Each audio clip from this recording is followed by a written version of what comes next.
had created a little bit of a shame with the institutions that were promoting the logic.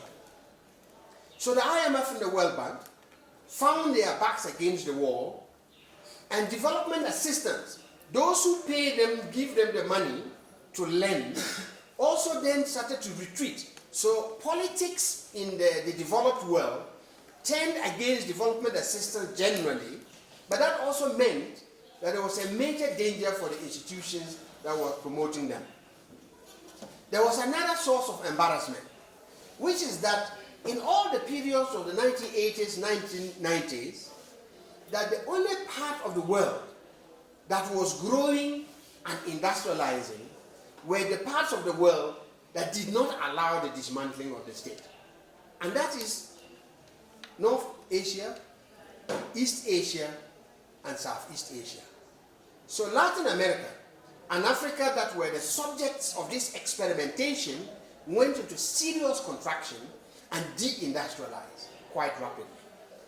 So when Ethiopia re-emerged, you re-emerged at this really interesting time where the environment allowed for a different pathway to transformation. Even then, up until 2005, Ethiopia was also a candidate of neoliberalism.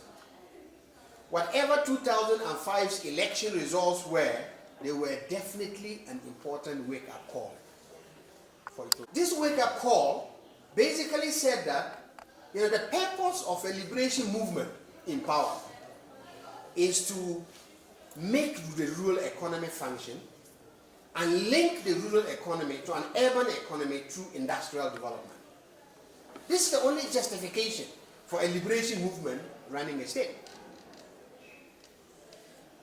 But I think you also have culturally, this is something I used to admire. I'm not sure whether it is always the case, but I admire the tenacity, the ability to listen to you and then do the opposite, or do nothing at all until you are totally convinced that what you have heard makes sense to you. That cultural tenacity is shared by many countries that have made a change. The reluctance to say yes to everything until proving beyond reasonable doubt that the balance of benefits and costs is such that my yes makes sense. It's a slightly different culture with most parts of the African continent. I would say that tenacity is really important. People talk about Rwanda, that I go to very often. They share something similar in that tenacity and a certain sense of discipline. So there are always cultural factors. Don't lose that tenacity and don't lose that discipline. Don't be in a hurry to say yes. Be totally convinced that the alternative is better than the carrot. Okay, so we diverged actually quite rapidly from post-2005. Let me just say that I talk about Ghana a lot more because I have also been a commissioner of the National Planning Commission for 5 years. So I've been involved as one of 35 people trying to think about what you do with a place like Ghana, with lots of opportunities, but a complete mess. We diverge in 3 important respects. One is politics. So Ghana is a star story of liberal democracy. We have converged around 2 contending political parties, national. We are very passionate behind those 2 contending political parties. They link back to the beginning of our independence. 2 broad ideological contentions, socialist, social democratic on the one hand, liberal and liberal democratic on the other, broadly defined. Of course, since the 1980s, ideology no more runs parties. Policy is exactly the same. Nevertheless, we are very sharply and passionately divided behind these two political parties. We spend a lot of energy in the competition for a winner-takes-all political contestation. We have institutions. We have elections when we change the government. But we don't change the policy. In the 20, 30 years back, our policy direction is exactly the same. Further and further liberalization. Almost to a point that we distrust planning. So as I said, in our attempt to develop a vision, I spent a lot of time engaging the Singaporeans. I came here also many times, to Korea. I was trying to look at the role of planning in creating not only a vibrant economy, but an economy that is also equitable. An economy that's driven domestically by its own people. Not an economy that is taken over in a neo-colonial context. And what is the role of planning in this? At the end of our exercise, a new government comes in and says, we don't believe in long-term plans. That is way too socialist. But if you don't believe in long-term plan, how do you actually allocate resources that only don't address today's problems, but open the doors for tomorrow? Because you can't bumble along every 3 years rolling them over. You have to insert also in a fast-changing global economy and try to find your space in the next 20, 30, 40, 50 years. So it bumbles along. The next government may come and continue bumbling along. All that while, as I came and went into Ethiopia and out, I have witnessed some of the most incredible transformations on this continent. Believe me or not, in terms of the rate of industrial or manufacturing, the rate of change of manufacturing value added on this continent, Ethiopia remains one. Mauritius and South Africa are largely matured semi-industrial economies. Change is slow. And after all, South Africa is caught up in its own muddles and problems. Industrial development is quite rapid. The infrastructure change is dizzying. And I mean from services infrastructure to economic infrastructure. It's quite dizzying. It's almost not comparable anywhere on the continent I have been. Except at that time in Libya, not industry, but infrastructure before Gaddafi's overthrow. I used to travel that place also as part of my work.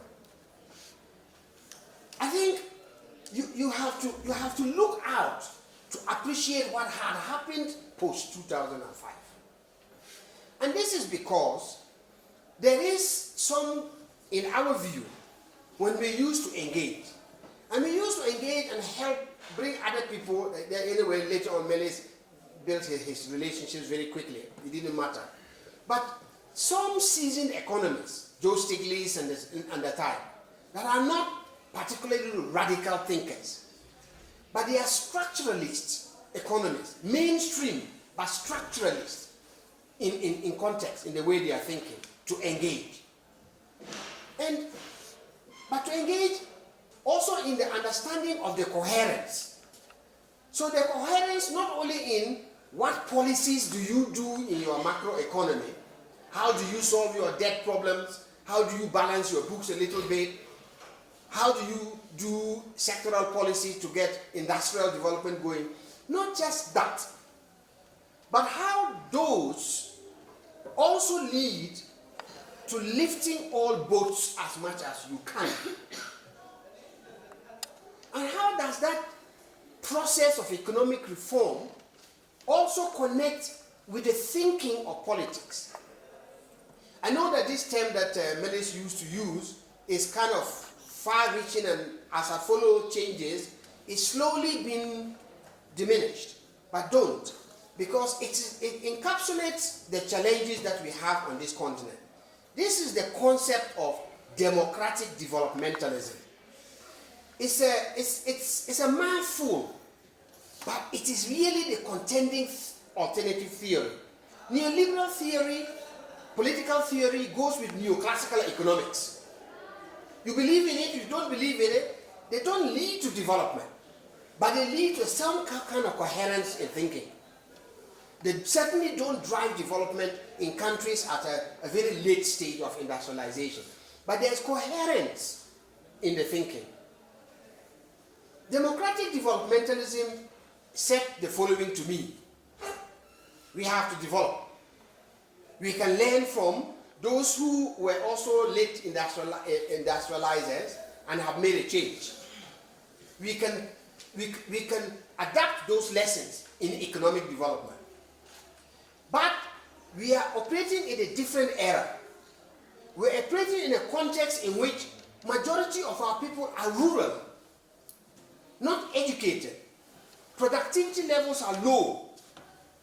If we don't want to leave them behind in the transformation process, then the developmental approach must also be democratic in two contexts. Context number one, it is they who should drive the transformation process. If they don't drive the transformation process and they don't believe in it, you will have inequitable development. And that's the problem we face in Ghana. Inequality is growing. Inequality is growing in Kenya. Inequality is growing in Nigeria. In the case of Kenya and Nigeria, they have led to violent Boko Haram and other related conflicts and brutality, which has no coherent ideological foundation. It creates conflicts. So the economic logic must have a distributional concept embedded in it, and it must have an equality and equity dimension embedded in the economic logic. And that also means ultimately that when many more people are awakened and aware, then the politics must change. We used to ask the question, doesn't this logic ultimately lead to the demise of the liberation movement party? When people become that more wealthy, more aware, more decisions driven from the bottom, wouldn't that ultimately lead to the change? Many used to say, yes. What results out of it is a different matter. So I want to say, you are at this stage in which the discussions about Ethiopia's economy cannot be driven by simply the question of how do you manage your debt. It cannot be driven simply by the solution that our public enterprises are facing is simply because they are public enterprises and that they are ultimately better when you hand them over to global corporations.